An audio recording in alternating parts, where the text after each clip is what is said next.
Welcome, welcome, welcome. Hello, I'm your host, Mrs. M.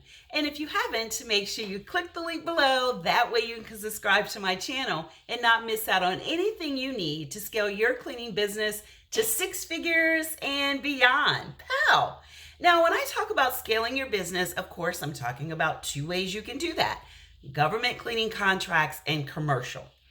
Now, I'm going to talk about what I had to realize when I opened my first cleaning business.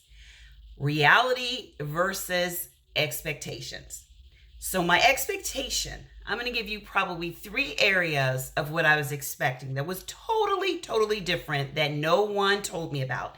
Everyone talked about the money that you're going to make, how much fun it's going to be, how many people you're going to have work for you, and all the changes you're going to make. Some of that was true and some of it wasn't.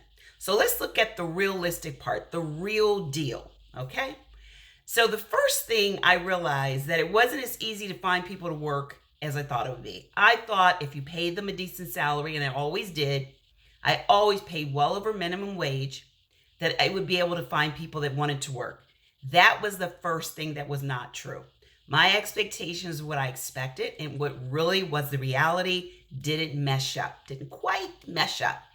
I found people that said they'd show up, found people that came and took the uniform, acted like they wanted to work, came the first night, you never hear from them again, they may work a week and they get their paycheck. And I realized there were certain people that just wanted the hustle for that moment. They had no intentions on really working. So I had to devise a way to make sure that I was able to discern who was really looking to work and who wasn't. And I developed questions that I asked. What were they looking for out of this particular job? And that allowed me to start eliminating. So I went in with the mindset to eliminate instead of going in the mindset of including. That way they had to prove through the questions that I asked that this was the person for me. So that was the first thing, that reality versus what was real or what my expectations were. The second thing came down to the money. I was so excited because I heard so many stories about how easy it is to get to 6 figures doing a business. Everyone was talking about 6 figures here, 6 figures there. Everyone's making 6 figures.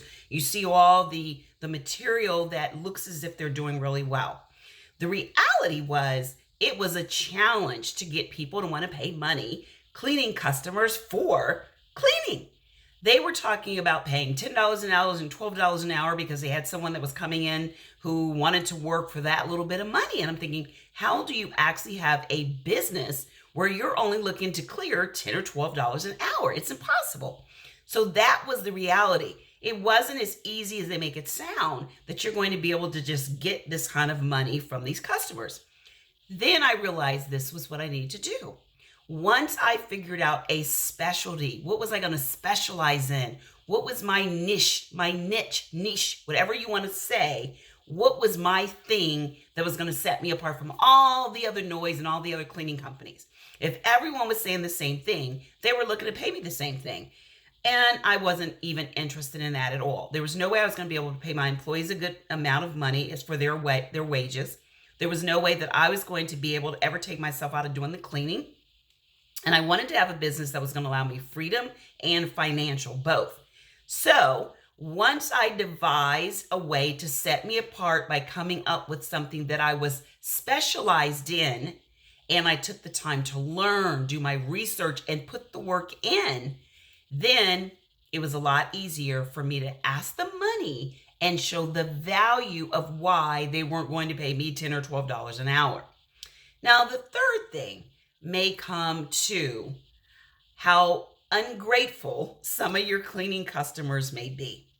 You're thinking you're going in there, you're busting your butt, you're doing all the things you need to do. They're going to be so happy because they're not having to do it, or their employees aren't having to do that, and they're getting a chance to really focus on their core business. But the reality is, if they're happy, normally they won't say anything. They won't complain, but they really won't compliment.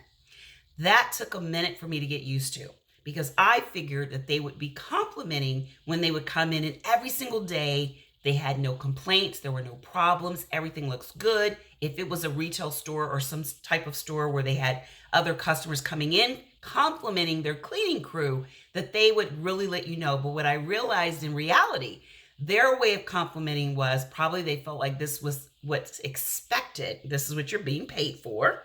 And the other thing is they felt like if they weren't complaining, that meant you were doing a good job.